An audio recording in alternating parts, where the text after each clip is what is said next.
Guys, the chicken is here. We are back today with another home gym video. In today's video, guys, we're going to be talking about what are the best racks for a home gym on a budget. So this is a lot to cover. We're going to go over the different styles of racks you can get, what makes sense based on your kind of price range. So I'm going to be talking in Canadian currency if this seems, if the numbers seem kind of off. Sorry, phone's got a little battery.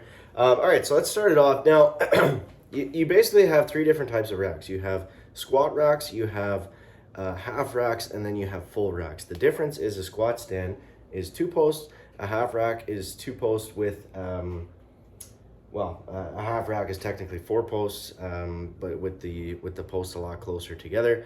And then a full rack is where you're squatting and benching inside of the cage. There's some variance in between there. I mean, there's some half racks that are more than some full racks, and there's some squat stands that are probably more expensive than some half racks and vice versa. But just for the sake of, making the video, that's how we're going to classify what we're talking about. So starting off with a squat stand. So the benefits of a squat stand are it's cheap and it's easy and it don't take up space, and you just throw it in and there you go. You got your space to squat and bench, and you're all set.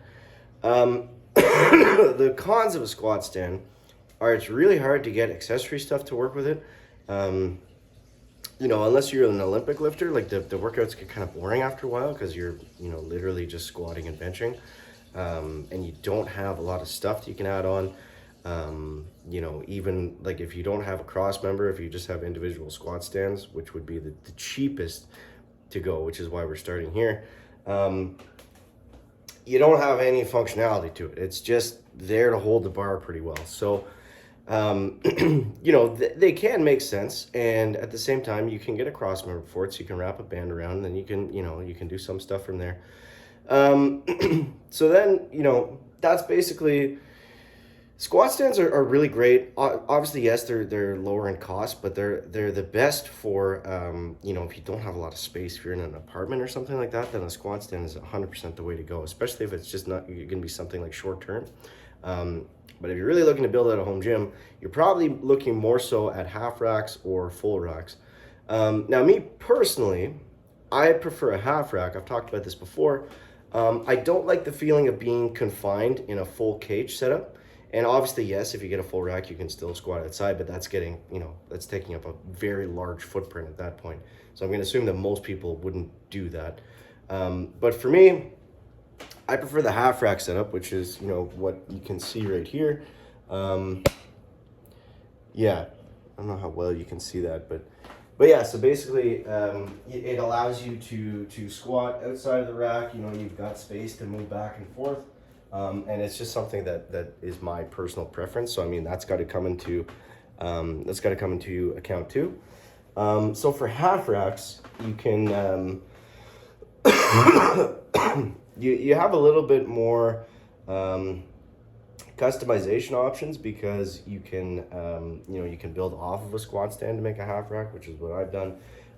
So this is kind of more ideal for shorter ceilings. I mean, you can go with the like the SML2 is, I believe, 90-inch upright posts, or there's like collegiate half racks, which are probably the most popular versions. Those get really expensive, and they're essentially the same bonus or the same benefits as a full rack. So yeah, there's some options there as well. But with a half rack, you can fit a lot of stuff into it. And I think the biggest benefit of a half rack over a squat stand and a full rack is the ability to have plate storage, because I find that's probably the most annoying thing if you have a squat stand, is where you're going to put the plates, right? You're going to have to buy a plate tree, or which is going to run you, I don't know, $150, $200, which you could just invest into the rack, and then there you go, and then the plates are right there, which is nice too. Also, the ability to store plates on your rack is important because it gives you obviously it gives you the the ability to just have the plates right there, which is nice and easy. But it also gives the rack a ton of stability because you've got all the weight on it and you don't have to do anything else. The weight's going to hold it in place for the most part. So yeah, I'm biased to the half racks. That's what I like. But full racks, I mean, higher end of the budget.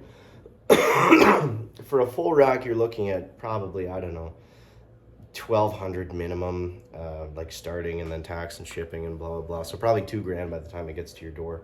I think that's pretty standard for pretty well all of them, unless you're getting like a bare bones like RML4 or something like that. I think they might go for around $1,000, but those ones are very high. I think they're like 90 inches, 86 inches, something like that. So again, it comes down to the space that you have.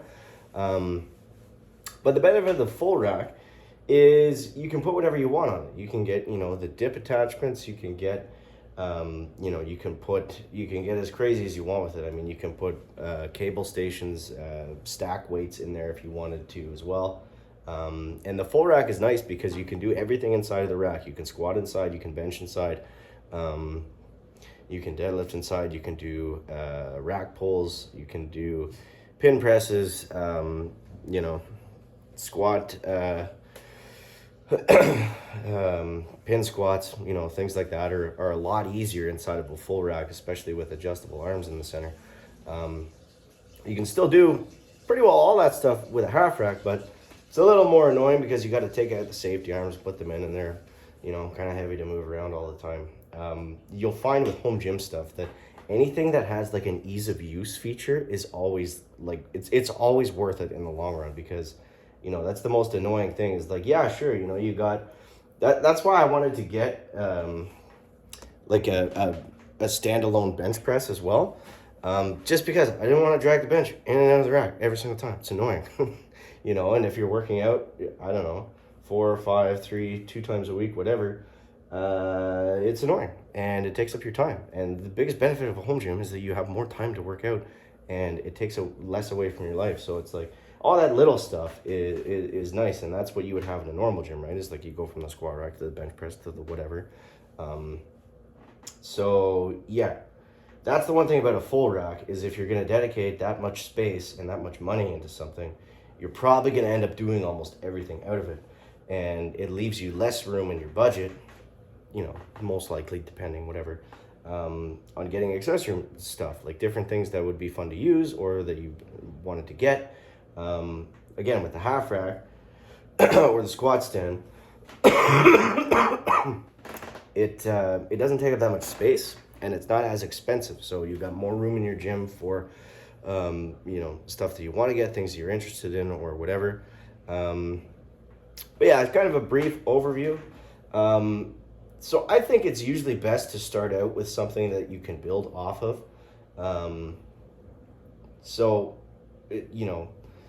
You can't always do that. I mean, you can't turn a half rack into a full rack necessarily, but if you can get something like that you can build off of, that's usually the best way to go, because then you can really tell, is this something I'm going to use? Is this something I really like? Does it work for the type of workouts that I do? That kind of stuff.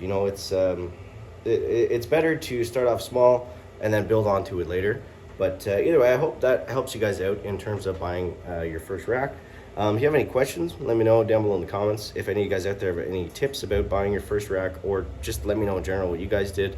Interested to hear that. If you enjoyed the video, make sure you subscribe to the channel. We'll catch you next one, guys. Chicken out. Bear.